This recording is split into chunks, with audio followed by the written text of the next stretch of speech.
They say the first werewolf transformation happened beneath a silver eclipse, when the sky turned to bone and the earth whispered hunger. But that's not the truth. The truth is older. The truth has teeth, long before stories carried names, before men carved borders into wilderness. The world knew balance only through terror, and the beasts that walked in shadow knew this law intimately. Creatures now called cryptids by men once ruled the forgotten corners. Mothkin in the high clouds, bunyips in drowned hollows, thunderbirds cloaked in storm, and wolves. Yes, but not the kind man tamed. No collars, no masters, just fire-eyed sentinels of the veil between waking and nightmare, chosen by the hollow stag, guardian of that fragile veil, each gifted the power to transform, not cursed, but trusted with a terrible gift. A werewolf transformation was a covenant, not a punishment, but even covenants rot. 300 years ago, under a bleeding moon, 7 of the oldest cryptid bloodlines gathered to seal the accord of beasts, a pact that would keep their kinds from warring and keep humans ignorant of their true rulers. 7 oaths, 7 sigils, 1 betrayal. The Greymoor line, wolf-blood kin of the hollow stag, carried the sigil meant to anchor the others. The bone-etched seal of balance. It was never delivered, and so the accord was signed, but never complete. No one spoke of the failure. No one dared. And beneath the roots of Greymoor Mountain, the hollow stag slept, half-starved, half awake, bound in dream and smoke and silence. Until now, a whisper stirs in the Appalachian dark. Birds flee their nests in daylight. Rivers flood and recede without rain. The beasts that once honored the accord are breaking, turning wild, frenzied, hollow, and one man, Alden Greymoor, last living heir of the broken sigil, is coming home, not to reclaim his bloodline, not yet, but to bury it, because when the Greymoors vanished, they didn't just leave behind land or name, they left behind a wound, and wounds, when left to fester, become gates. Soon the hollow stag will walk again, and when it does, it won't come alone. If you're still here, whisper your name. It might be the last thing that's truly yours. The road back to Greymoor Ridge winds like something wounded, narrow, cracked, and climbing forever into a fog that smells like damp stone and iron. Alden Greymoor had left this place 17 years ago, half wolf and half wild, running from the truth his father had nailed into him with every silver-worded sermon. Blood is burden, and ours stains deeper than most. Now the ridge welcomed him like a carcass welcomes flies. He didn't recognize the town at first. Buildings stood where none had before. A coffee shop wore antlers on its sign, ironic probably. A mural of Appalachian heritage showed a horned beast in tribal paint, and a pair of crimson eyes in the clouds. Even the air had changed, thinner, tighter. Only the mountain remained the same, that brooding shadow that towered beyond the town, draped in storm clouds like mourning clothes.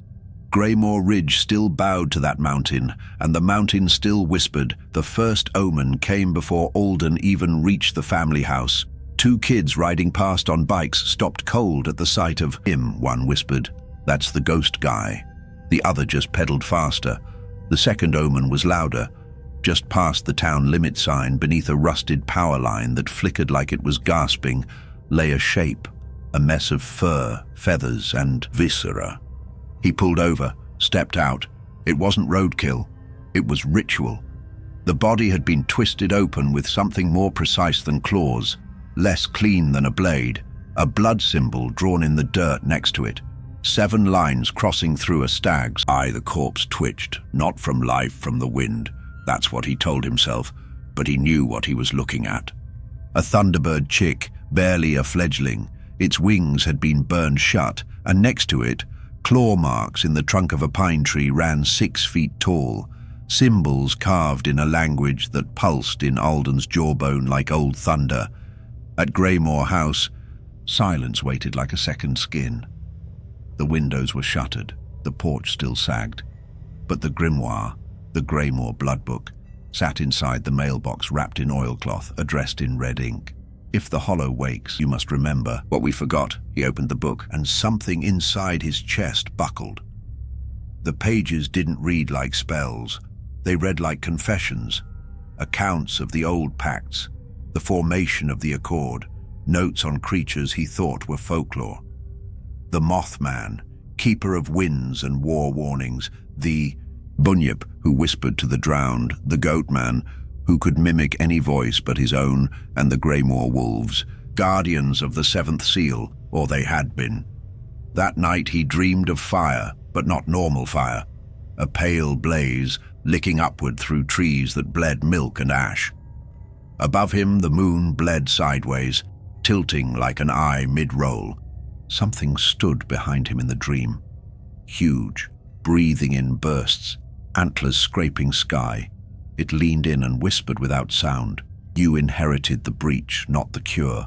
He woke to sirens, the sheriff, an old friend named Tulla, who now looked like she slept with a shotgun under her pillow, had questions. A hiker went missing near the north face of the mountain, left behind a phone that recorded his last 30 seconds. The audio was grainy, wind, footsteps, then a low, rumbling howl no wolf could make it, too guttural, too layered, like three voices at once, then screams, and then a voice, not the hiker's, something else, whispering close to the mic. We don't want the veil anymore. Tulla eyed Alden hard. You know anything about that? He shook his head, but something in his blood howled back. If the mountain knows your name, it will carve it in bark backwards. The path to the first sigil site wasn't marked on any map. Alden didn't need one. The wolves of Greymoor didn't learn the land. They absorbed it. The trees grew different near Old Blood. Moss grew thicker. Roots clawed up through frost-hardened clay. The air tasted like rust and rain. He reached it by dusk, a clearing shaped like a wound, ringed by white pines that bowed away from the center. Not from wind, but from refusal. In the center, a stone circle, sunken, wet, burnt symbols curled along its rim like veins in stone. It was once called the Moor. Here, Greymoor elders tested their young, not with combat, but with memory. To transform was not enough. You had to remember why you were. Changing, Alden stepped into the pit, and the earth sighed. He knelt, clawed one finger open, let blood drip onto the cold altar, and whispered the old phrase, the one his father used to mutter before sleep, the one Alden had once tried to forget. I am not the first, I am only the echo. The stone pulsed, the symbols glowed, and the world split open, not literally. Worse, in his mind, something unzipped, time folded.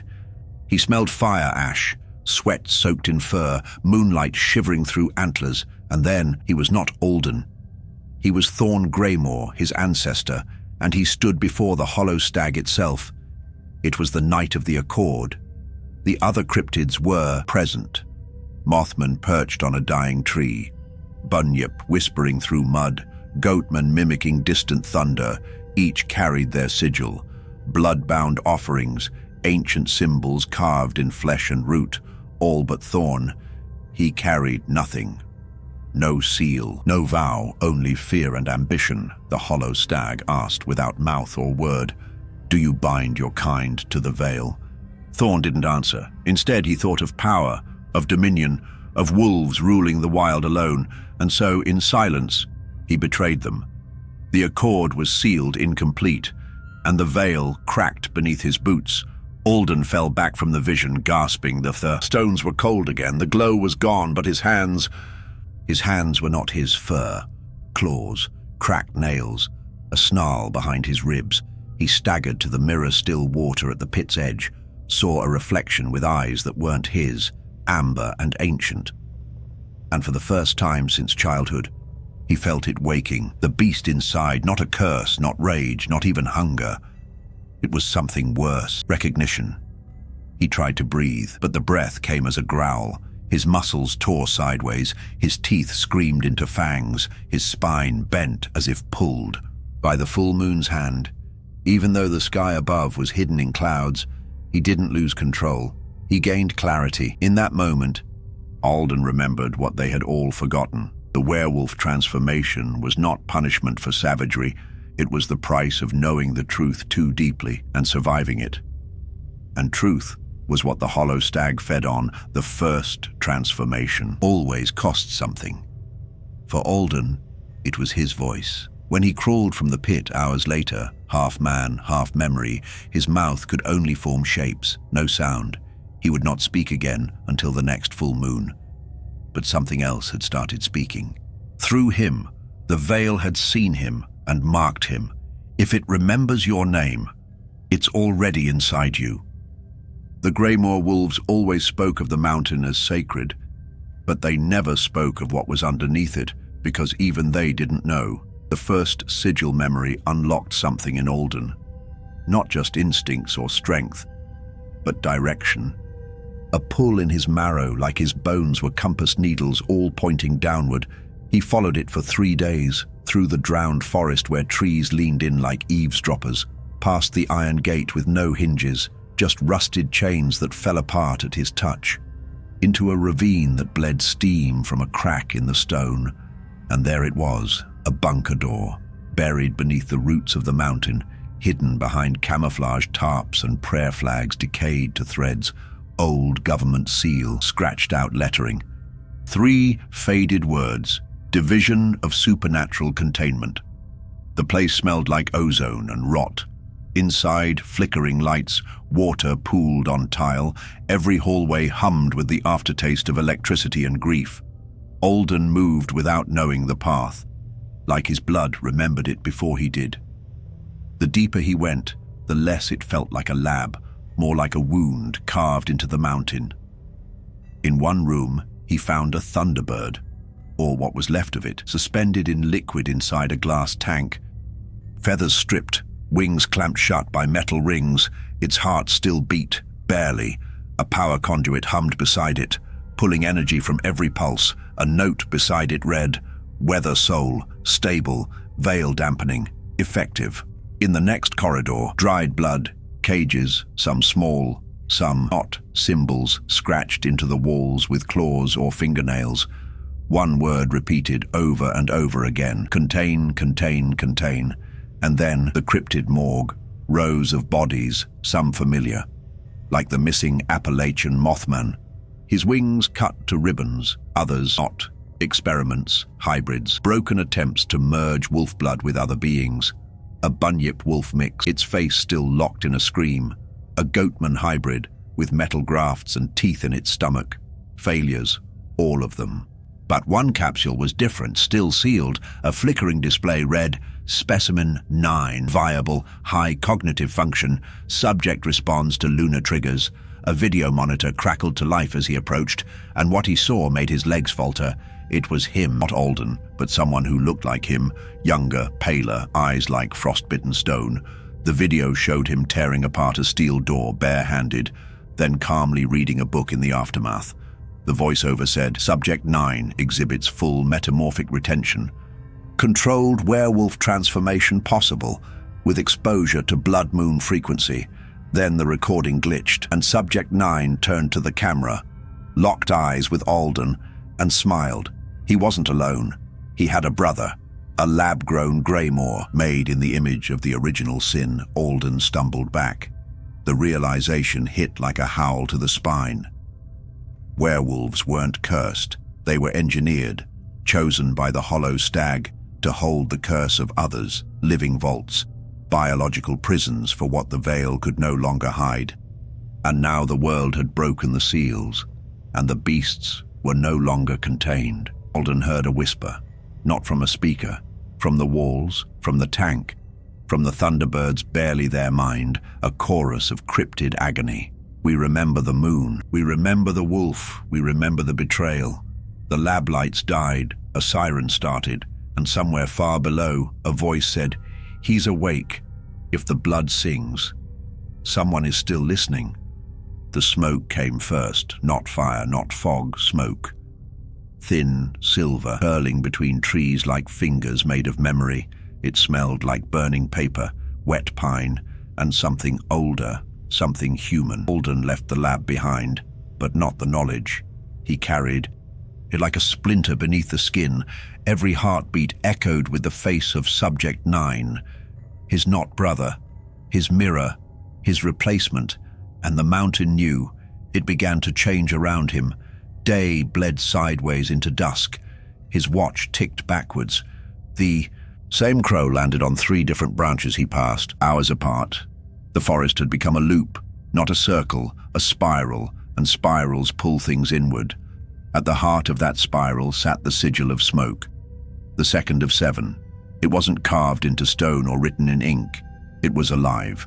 A tree, blackened and skeletal, split down the center by lightning long ago, but still standing, within the split, white fog breathed in and out like lungs on its bark.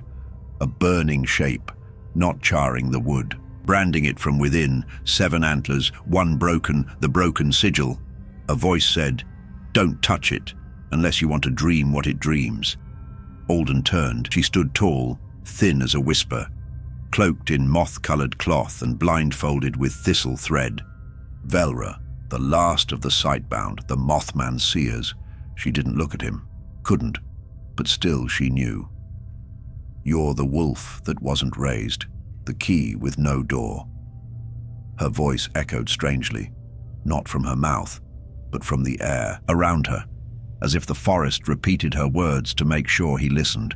Velra lit candles from the fog with a spark of her clawed fingers. They didn't burn bright. They burned inward, casting shadows inside their own flames. "Sit," she said. He chose, didn't. She smiled anyway. "Good. You don't trust easy. You'll need that." She told him the truth no one else would. The veil, not a barrier, not anymore. It was a lung, Velra said, one that could breathe in souls and exhale monsters, and lately it had started coughing. She gestured to the trees. One moved only slightly, but enough. Alden reached for the sigil tree. Velra hissed, "You'll see the beast again." "I need to," he said. The bark was hot, it pulsed, and suddenly he wasn't in the forest anymore. He stood in a glass room, endless, filled with fog, at the far side. The hollow stag watched him. Its body was a cathedral of bone, antlers scraped the sky, eyes like lanterns flickering underwater. It did not move, it did not blink, but it spoke, with no words, only a pulse in his chest. "You carry broken blood, and yet you dream of binding the wound. Why?" Alden couldn't answer, not because he was afraid, but because he didn't know. The vision broke. He was back in the forest. Velra had moved closer than she should be. Her blindfold was gone. Her eyes were moons. Blind, yes, but glowing.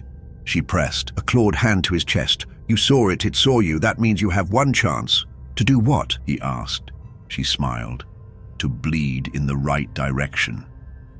Behind them, the trees groaned, roots shifted, and in the distance, a sound like branches tearing flesh, a new cryptid, unnamed, hungry. The veil had cracked again. Velra handed him a dagger, made from shed moth wings and obsidian. "This'll only work once," she said. "But once is usually all the gods allow." Alden took it. The sigil tree burned brighter behind him, not in flame, but in intention. If the forest moves when you blink, you've already entered it. The blood moon rose like it was dragging hell with it. No clouds, no veil, just crimson light pouring down like liquid memory, and the mountain split open, not like an earthquake, more like something inside it had outgrown its cage. Cryptids flooded. From the fractures, moth-winged banshees, smokehounds with antlers, hybrid horrors stitched from broken pacts, not wild, not free, drawn to one sound, a howl that cracked trees and rattled the dead from their graves. Subject 9 had arrived. He walked through the chaos untouched, his feet leaving scorch marks on stone. The others didn't attack him. They recognized him, their new alpha or something worse.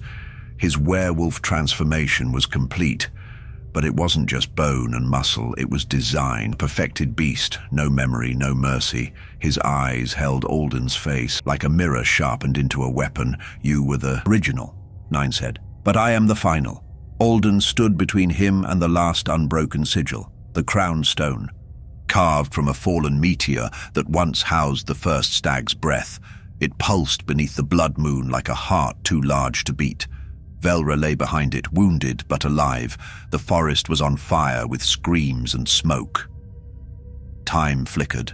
Reality tilted. Alden felt his body pull, bones aching, jaw cracking, nails stretching, but it wasn't enough. He'd held back too long. He still thought he could choose when to become the wolf, but that choice wasn't his.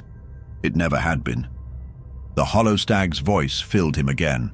Not a sound, but a knowing. You are the echo of the breach. You are the last to choose, crown the beast or bury the world. Subject 9 lunged, they clashed, not as brothers, not as men, as the manifestations. Of myth, 9 fought like certainty, clean. Engineered, Alden fought like memory. Raw, broken, he lost again and again, until the crown stone cracked beneath him and his blood spilled on its surface. And then, he changed, fully.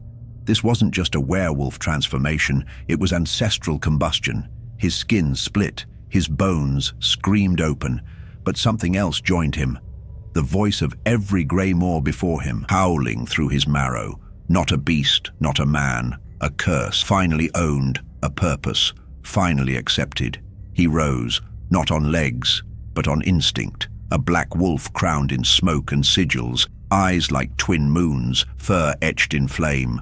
The hollow crown accepted him. Subject 9 hesitated. That was all it took. Alden moved. In one final clash, fang met fang, claw met clone, and when it was done, the crater left behind looked like a second moon had struck the mountain. 9 fell, not dead, but disassembled, returned to memory, and the veil shivered, pulling back over the world like a wounded curtain. Cryptids fled, the blood moon faded to bone white. Silence returned. Alden stood atop the broken crown stone, not human, not beast, a warden, the new anchor, the last greymoor. He turned to the watching forest, to the Mothman prophets and Thunderbird shadows, and howled, not for war, but for remembrance. When you crown the beast, it stops pretending to be human. They say the mountain went quiet after that night. No more blood in the rivers. No more cryptid corpses dangling from power lines. The moon stopped bleeding. The birds returned, but the silence. It was never peace. It was containment. The crown stone, cracked clean down its center and cooled into volcanic glass. Moss refused to grow on it. Animals refused to go near. People whispered stories, but no one climbed the ridge anymore. Some swore they saw 2 wolves at night, one black, one pale, always circling each other, never meeting. One belonged to the mountain, the other to the memory. Velra lived, half-blind, voice scorched, but smiling more than she should. She told a new version of the accord, one whispered in forests, not written in blood, a new covenant, one that didn't just bind monsters, but remembered them. She said, the veil still breathes, but now it has a guardian with claws. And Alden? He never left the mountain, not really. Some say he's part of the trees now. Black fur caught in bark, yellow eyes behind fog. Others say he travels the ley lines beneath the soil, hunting the last failed pacts. But those who know, the few cryptids who still speak with words, they say he became something the hollow stag never expected. Not a weapon, not a warning, but a witness. He was not just a werewolf. He was the final werewolf transformation. The one that didn't turn a man into a beast, but a beast into a memory. There are still howls on the wind when the moon turns red. Still claw marks on the chapel door where the last sermon ended mid-sentence. Still one page missing from the greymoor grimoire.